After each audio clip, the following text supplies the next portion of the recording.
I will take more wrestling shows that start like AEW Collision. Also, hello, my friends. Do not adjust your YouTube machines, which is not the thing. We are doing AEW Collision ups and downs on a Sunday, because of course later it's AEW Revolution, which means we'll up those downs on a Monday. And as ever, I will continue to say out loud, there's definitely not too much wrestling on television.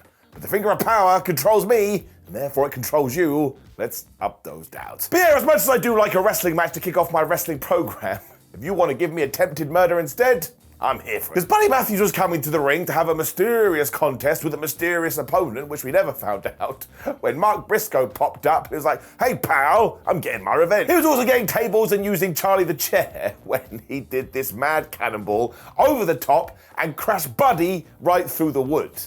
Well, that was pretty damn amazing. This is when the killing came, because Mark had that damn spike again, when finally somebody had told the House of Black, your mate, he's getting absolutely destroyed, so they ran to the ring to break this up. Didn't have time to play with the lights, so no spooky wookie. This was kind of amazing though, because Briscoe just beat them all up when he decided, I am going to take Buddy Matthews' head and I'm going to set it on fire.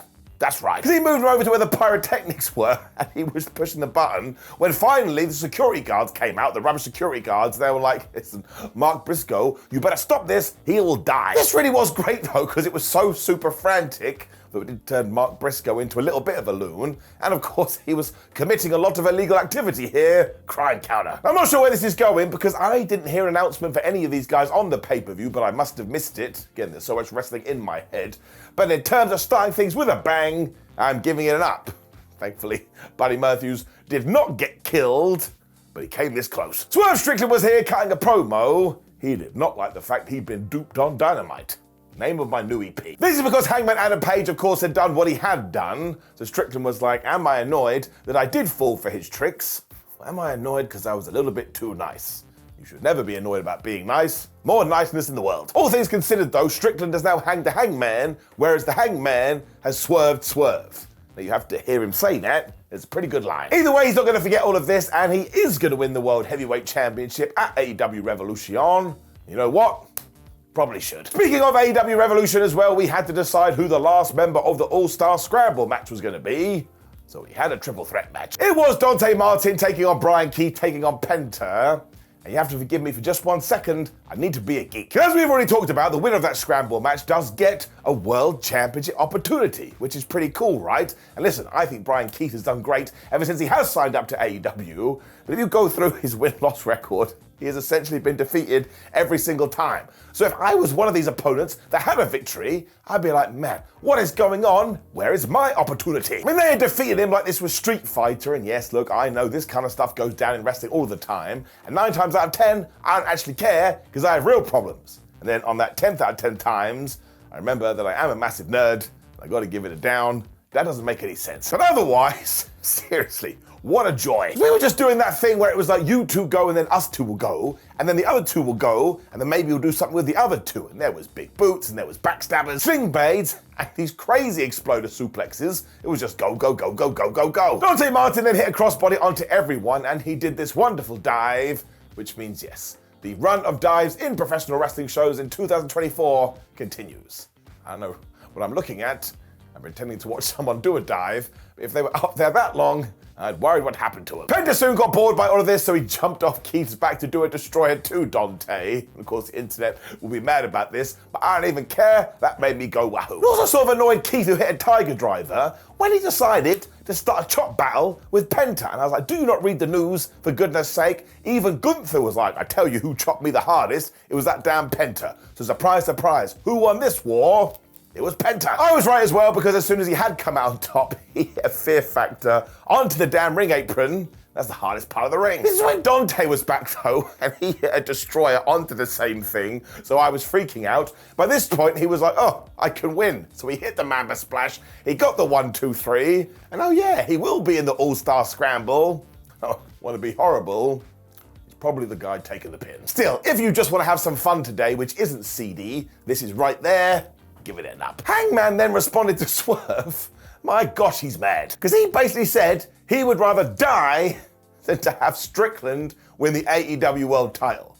It's a bit like, Adam, I don't think it's that serious. Still though, this feud continues to be awesome, and now I do have a feeling that these two guys are going to cancel each other one out, allowing Samoa Joe to win. That's why I like this match. Whoever walks away with that title, well, I think I'll probably go, you know what, I'm fine with this. When Mariah May defeated Angelica Risk. Given the Risk isn't a super regular, you knew what was going to happen here, but I do just want to give her a salute, because how cool is this for her? She appeared on AEW TV, but obviously what we are doing here is Mariah May is getting win, win, win, win, win. Eventually she's going to go to Toni Storm and say, listen, I know you're my hero. Actually, look at the record books. It's me versus you. What everybody will be talking about is when May blew a kiss at Nigel McGuinness. He was so happy about this. He took a bump, which was quite funny. When she hit a big knee, she hit the Mayday, uno dos tres. Winner. They kind of tease what we just talked about, because Storm did come to the ring and Mariah was like, oh my gosh, she's going to congratulate me. The Timeless One basically went, you move over there, I need to talk to Deonna Purrazzo. Now Storm has a brand new tact at this point, because she's like, listen Deonna, we all know that we're friends and that I love you and I think you're wonderful. Problem is, when we talk about that locker room, only one of us can be the true success, and that ain't going to be you, it's me. Ruh-roh. Purrazzo also admitted that she loves Toni as well, and their friendship does mean a lot to her, but she's gone crazy now, and therefore, she hopes she owns a bidet. At this point, I was like, wait a minute, we're talking about toilet habits now, and we actually were, because Deonna was like, I'm going to break both your arms so badly, you're not going to be able to wipe your ass. Gosh, shots fired. As ever too, half the screen was in black and white, half the screen was in colour, and I love presentational stuff like this. It makes me happy in my Tootsie Toes. Then Toni Storm kissed Deonna Purrazzo, and we got a big old brawl. Mariah tried to help here, but of course she got smashed in as well, which meant at the end of all of this, it was Deonna Purrazzo standing tall. And I kind of think we did do that, because she is the challenger. I don't think she's going to win. Either way, when you do take this and the match before, I really do enjoy what we're doing here because there are multiple pathways, but all the streams are crossing over. And the real key is what we do after AEW Revolution. We need to keep this going. Let's get it up. When the Bang Bang Scissor Gang face the Dark Order. I just don't get it. And yes, I know I'm stupid. I mean, for starters, the Dark Order need to be on television more so matches like this can have a bit more meaning. And yes, there's already a problem in the Bang Bang Gang, because when Max Caster was gonna do his rap, Jay White essentially cut him off. Damn. Alex Reynolds was then making Max's day worse because he was just wailing on this guy when Evil Uno got in there too, when finally Caster was able to hit the Sesame Timpers. It really is the best name. John Silver wasn't a fan of that though, so he went after Austin Gunn, and Austin basically sold for a lot here. So I was like, well, hot damn, son. We're actually treating them like baby faces. Thankfully, Austin was able to find a med pack when he got the hot tag to Anthony Bowens, who did run wild for a while. But this Dark Order, they were having no squib on this evening, because eventually they took Bowens, and they threw him into the ring post. Because of course they did, wrestlers love it. Anthony then threw Silver into Reynolds, which no team can handle because it screws up your brain when we hit the arrival, and we hit the mic drop, and they did get the 1, 2, 3. And I suppose you could argue this by going, oh, well it was the Acclaim that got things done here. Maybe they're planting some seeds. And look, it was a fun match, they're all great wrestlers, so I am going to give it an up, but when it comes to the story, it is a down. I know I've talked about this a lot. Sometimes I wake up in the middle of the night, I don't really, and I'm like, wait, why aren't they going after the Undisputed Kingdom? I mean, they threw them through glass. If somebody threw me through glass, well, I'd be very, very upset. Hopefully we will sort this soon. We shall see. Willow Nightingale, Chris Statlander, and Stokely Hathaway were in the back. Fair play to Stokely. He put his hands up and say, look, let's talk about Dynamite. I was to blame, and I'm sorry. Chris didn't care about any of this, though, because it's not what's important. And what is important is everybody getting on the same page, and Chris Statlander and Willow Nightingale going after Julia Hart and Sky Blue. So now we are going to do that on the pre-show for the pay-per-view. Look, I would prefer it on the main card, but either way, this just keeps giving and giving and giving and giving, and eventually somebody is going to team up with Stokely Hathaway and be bad guys, and I can't call it right now. That's the point. Wardlow was out next, and let's just keep it nice and simple. This dude gotta win the scramble. Because he just went off about all his past accolades and how he was the face of the Revolution ladder match winner and how he's beaten Samoa Joe, and yet here he is still waiting for his opportunities, and he's pissed. It just means he's gonna have to start going through all the stars, which may include Hangman Adam Page when he beats him back into depression. It's like, all right, that's a little bit mean. And oh, yeah, let's talk about Strickland and Swerve's house. Well, I'm gonna beat down the door and whoop your ass. He's also sick and tired of hearing people chant for Samoa Joe, so he's gonna whoop him so bad he sends him back to commentary. I was a little bit like, that would have been a good line if Swerve hadn't done this 2 days ago. And you knew that somebody was gonna interrupt because it is professional wrestling, and of all the people, it was Chris Jericho. Now, he took umbrage with the idea he's been put in an all-star match because he's one of the greatest stars of all time. And let's look at it this way. It has been 4 years since he was the AEW World Champion. He was also the first one ever, so maybe it's time for him to get his belt back. Jericho then underlined that Wardlow loves to moan, and every single problem he does have is to do with matters outside of the ring. So maybe that just means within the squared circle, he can't cut it. So 1, we did this in order to build this scramble match, or 2, these guys are going to have a proper feud. To be fair to Wardlow, he totally agreed with this because he did let personal issues get in the way of his professional business, but now he's changed all of that because he is super mad, so if Jericho wants to get in the ring, he will show him right now. I thought this was going to happen when Powerhouse Hobbs went, ha ha, I've teleported in. He laid out Chris Jericho. Now, of course, he was part of the original man meet, and once again, there are many ways we can go with this. I mean, maybe William does get the victory because Jericho and Wardlow take each other out. I don't know. I don't mean to dip. I think the main thing here is that we have to keep the Wardlow momentum going because he is very sadly, as he talks about, somebody who keeps getting somewhere and then we drag him back again. Now, we've actually allowed him to get somewhere again, so we can't repeat what history has taught us. So I am going to give this an up because I was intrigued. But yes, a lot of it is going to be down to what we do at AEW Revolution. Serena Deeb then cut another one of these promos where she said, everybody in the women's locker room totally sucks, and I want a real challenge. So of course, I'm pretty sure Mercedes Moné is going to come in, and this will be her first feud. And I have no problem with that, because they will have amazing matches, and as good as Deeb is, she can lose, and nobody's going to moan. Works for me. We then had our party match after this, which made all the sense in the world. It did feature Private Party. They're also taking on Christopher Daniels and Matt Sidell, so once again you can see what we're doing here. We do want to heat up Private Party, and what better way to do that than to give them all the experience with 2 dudes that have been around for ages. That's exactly what Daniels and Sidell did too, because they isolated Mark Quinn, when for some reason Christopher Daniels started doing moves like Curry Man.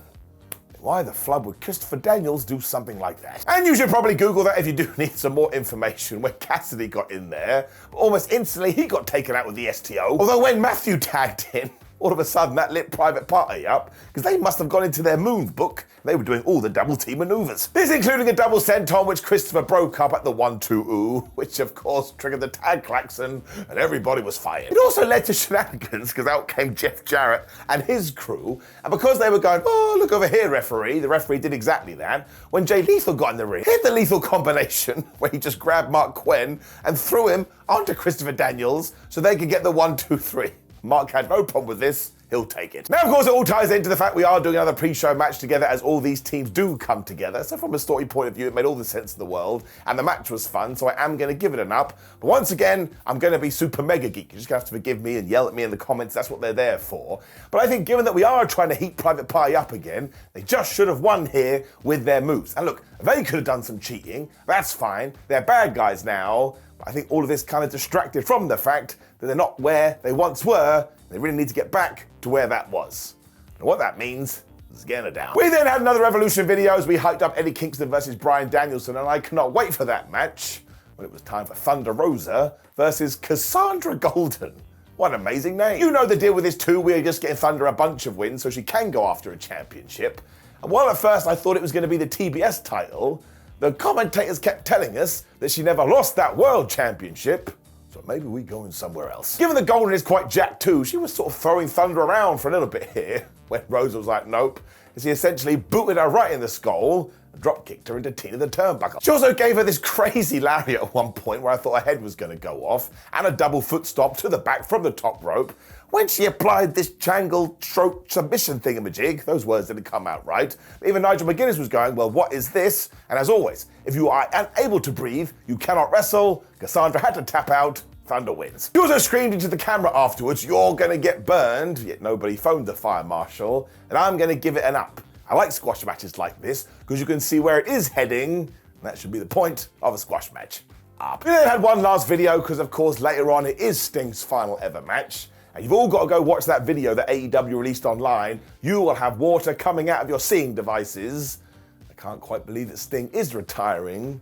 It's going to be flippin' emotional. Which brought us to our main event, which was indeed Bryan Cage, Roderick Strong, Christian Cage, and Killswitch taking on Orange Cassidy, Trent, Daniel Garcia, and Hook. So what we had done is we'd taken a bunch of wrestlers who are having matches at the pay-per-view and we threw them into a wonderful pot. It really did feel here as well like AEW had done a mega taping and we were just trying to get things done, which was accurate, when Garcia and Hook were throwing Cage around. Now, your initial reaction is going to be, well, which Cage, Simon? Was it Bryan or was it Christian? Exactly. Roderick Strong wasn't fussed by names though, so eventually he tagged in and did his thing. Daniel just started to take everybody out. So as I've told you 1,000 times, we are onto something with this guy right now, and he should probably win the TNT title. Killswitch then wrecked Trent with a choke slam when Christian was back too with a reverse DDT, when Strong decided, well, in this moment, I think I should mock a piece of fruit, which is not a sentence anybody should say, but he started to do Orange Cassidy's little kicks. When Orange tagged in, he was like, now I'm pissed off, and he whooped everyone. Because he hit a Stun Dog Millionaire and a DDT for a 1-2-ooh, where he also smashed Killswitch with the Orange Punch. Once again, the tag klaxon went off, and we had a big old brawl. Now, Trent used this madness to try and hit the most devastating move in all of sports entertainment, the surprise roll-up on a dinosaur, which I massively appreciate. And because everybody was fighting on the outside, Orange Cassidy got hit by this crazy suplex, courtesy of Roderick Strong. If he wasn't a piece of fruit, I think he'd be dead. At the same time, though, the referee, as you know, couldn't handle any of it. So Nick Wade just went, he jumped on the ring apron, he hit Trent, who then got smacked in the back of the head. Courtesy of Killswitch, 1, 2, 3. I mean, you could have seen it coming a mile away, unless you were the referee. It is kind of interesting, though, because I don't think Killswitch is involved in any matches later, so it didn't give us a clue. And after this, everybody continued to fight. But when Daniel Garcia was going to be thrown into a chair, it was Matt Menard that made the save for his fake son. It didn't work, and instead the former Luchasaurus grabbed him. Dead. So maybe this is some kind of foreshadowing because some people are convinced that Matt Menard is going to turn on Daniel Garcia, but I don't want that. But in terms of sitting my tush down in a chair and just enjoying 12 or so minutes of wrestling, you gotta give it an up. I mean, that really is the whole point. Which brought us to the end of Collision, and yes, as a go-home show, it didn't really get you hyped. That's what Dynamite was for. So this was really about involving everyone that we had to involve and giving you a bit of a wink-wink, nudge-nudge. Perfectly fine by me. Give it an up. Now please do click the video on the screen, which is ups and downs for Smackdown, so we can talk about that 40-minute Bloodline segment. Like the video, share the video, and subscribe. Already told you to call me in the comments. Otherwise, I'll see you tomorrow morning, because wrestling never dies. Goodbye.